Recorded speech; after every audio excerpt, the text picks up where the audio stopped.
নমস্কার, আমি সঞ্জয় কুমার দাস। ডাকাত হরিচরণ স্বাধীনতার আগেও পরে, তারপর হচ্ছে এখানে রয়েছে গোয়েন্দা অনির্বাণের স্বপ্নচুরি রহস্য, এছাড়া রয়েছে গোয়েন্দা অনির্বাণের চিঠি ও লকেট চুরি রহস্য। এবার এই ডাকাত হরিচরণ স্বাধীনতার আগে ও পরে যে বইটা রয়েছে, সেই বইটার প্রসঙ্গে দুটো চারটে কথা বলি। যে এখানে লালমাটি প্রকাশনী থেকে বেরিয়েছে এই ডাকাত হরিচরণ স্বাধীনতার আগেও পরে। বইটি 250 টাকা দাম।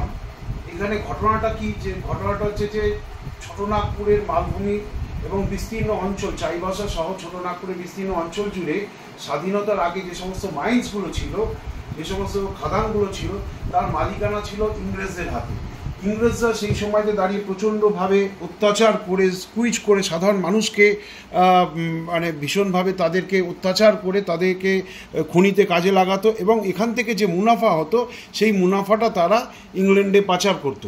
তা এই ডাকাত হরিচরণ তখন সাধারণ গরিব গুর্ব যে সমস্ত অত্যাচারিত লাঞ্ছিত মানুষদেরকে এক করে তারপর সেখান থেকে তাদেরকে নিয়ে মানে ব্রিটিশদের বিরুদ্ধে সংগ্রাম করেছিল এবং তাদেরকে দরকার হলে হত্যাও করেছিল। সেই যে তাদের লুণ্ঠন করে গরিব মানুষের মধ্যে বিলিয়ে দিত ডাকাত হরিচরণ। দেশ স্বাধীন হলো, কিন্তু দেশ স্বাধীন হলো, সরকারি পলিসি তখনও আসেনি, এবং দীর্ঘ একটা দশকের বেশি সময় ধরে তখন সরকারি পলিসি সেইভাবে বলবৎ হয়নি। ঠিক সেই সময়তে এই সমস্ত যে সমস্ত মাইন্স বা খাদানগুলো ছিল তার মালিকানা ইংরেজদের হাত ধরে ব্যক্তি মালিকানা এলো। এই সমস্ত ব্যক্তিরা যারা এই সমস্ত মালিক ছিল খাদানের, তারা আরও ইংরেজদের থেকে আরও বেশি পরিমাণে অত্যাচার করা শুরু করলো, এবং যে তাদের সাথে যোগ হলো আমাদের যারা বাহুবলী রয়েছে, বাহুবলীরা, এবং তারা বাহুবলীদেরকে পুষতো। এছাড়াও রয়েছে আমাদের পুলিশ। এই যে একটা অশুভ আতাপ, যে সমস্ত গরিব গুর্ব মানুষ যারা এই খাদানে কাজ করত, যারা শ্রমিক হিসেবে ওখানে ইনভলভ ছিল, তাদেরকে অনেক বেশি পরিমাণে খাটাতো, এবং তারা যদি কেউ প্রতিবাদ করতো তাদের গুম করে দিত, তাদের মেয়েদের ধর্ষণ করা হতো।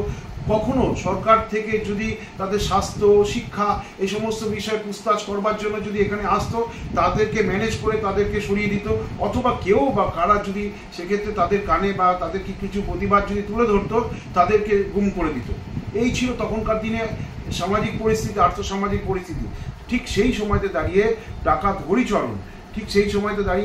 হরিচরণ এদেরকে লুণ্ঠন করে সাধারণ মানুষের মধ্যে বিলিয়ে দিত।